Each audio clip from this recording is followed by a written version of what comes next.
So, moin moin, auf dem gestrigen Webvideopreis haben die Lochis die gesamte Webvideo-Community dafür kritisiert, wie sie mit dem Song von Bibis Beauty Palace umgegangen ist. Die Lochis haben in der Kategorie Original Song den Webvideopreis gewonnen und haben dann in ihrer Dankesrede Bezug genommen auf Bibis Beauty Palace. Und hier sagen sie, dass sich die Branche dafür schämen solle, wie sie mit dem Song von Bibis Beauty Palace umgegangen ist. Es gibt eine Sache, die wollten wir unbedingt noch loswerden, die liegt uns sehr am Herzen und das geht an die komplette, das geht an euch alle, das geht an die ganze Branche. Ihr habt, glaube ich, alle von diesem einen Song mitbekommen, der vor circa 3 Wochen Welle geschlagen hat. Es geht natürlich um Bibi, ne? How it is. Und wir können dazu nur eins sagen an euch. Schämt euch.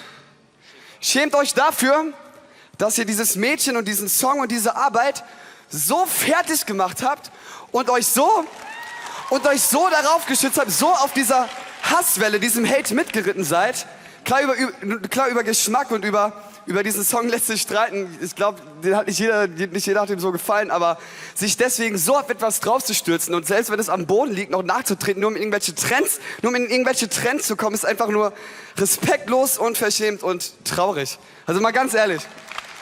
An der Stelle, ich glaube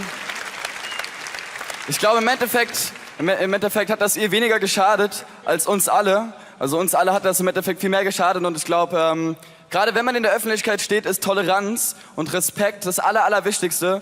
Und ja, mit diesem Sinne vielen Dank, schönen Abend euch noch. Ich war gestern selber anwesend und man hat förmlich gemerkt, wie ruhig der Saal in diesem Moment war. Zu der Auseinandersetzung mit Bibis Beauty Palace muss man aber auch sagen, dass es ja ganz unterschiedliche Videos gab. Zum einen gab es YouTuber, die draufhauen, weil sie offenkundig nichts anderes können als draufhauen. Zum anderen gab es aber auch kritische Videos, die den Song tatsächlich analysiert haben. Also hier haben dann Leute Videos gemacht, die tatsächlich auch professionelle Ahnung von der Musik haben und dann quasi jeden einzelnen Akkord analysiert haben. Und dann gab es wiederum auch ganz witzige Auseinandersetzungen. Hier kann man zum Beispiel Julian Bam oder Clavinova alias Marty Fischer nennen, welche dann eigene Lieder daraus gemacht haben. Und hier konnte man als Betrachter den Eindruck gewinnen, dass hier versucht wurde, alle diese Leute in einem Topf zu stecken. Also auch die Leute, die Musikparodien gemacht haben. Und man muss ja bedenken, die Lochis haben doch selber auch anfangs nichts anderes als Musikparodien gemacht und sind damit groß geworden, wenn ich mich noch richtig erinnere. Bibis Beauty Palace schrieb dazu heute auf Twitter: Danke an die Lochis für euren Mut, eure Stärke und eure Courage, die ihr gestern Abend gezeigt habt. Eure Worte haben mich sehr bewegt. So viel erstmal dazu und wie ich meine, kommen wir nun zu einem wirklich schönen Thema. Somit der bewegendste Moment beim Webvideopreis war, als die Marmeladenoma in der Kategorie Livestream den Webvideopreis bekommen hatte. Als das bekannt gegeben wurde, gab es in der gesamten Halle Standing Ovations. Die Marmeladenoma liest in ihren Livestreams Geschichten vor und sehr, sehr viele Zuschauer hören sich das immer gerne an. Und das Besondere an der Marmeladenoma ist, sie interessiert sich über allen Maßen hinweg für ihre Zuschauer. Da schreiben ihr so viele Leute Nachrichten und sie versucht immer noch auf alles zu reagieren und allen zu helfen. Das sind dann Nachrichten von einer wirklich persönlichen Natur. Und wir schauen mal eben in die Dankesrede.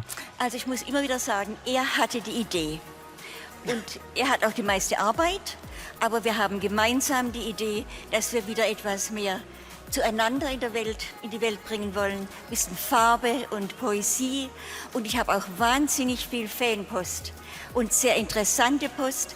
Und schreiben die echte Briefe? Bis zu 10 Briefe am Tag. Ach, guck mal. Beantworte ich alle. Also es sind Menschen zwischen 10 und 85 Jahren und was mich ganz sehr stark berührt, sind es Schicksale. Es sind Menschen, ich habe sogar eine Frau dabei, die hat kürzlich geschrieben, ich verdanke dir, dass ich noch lebe.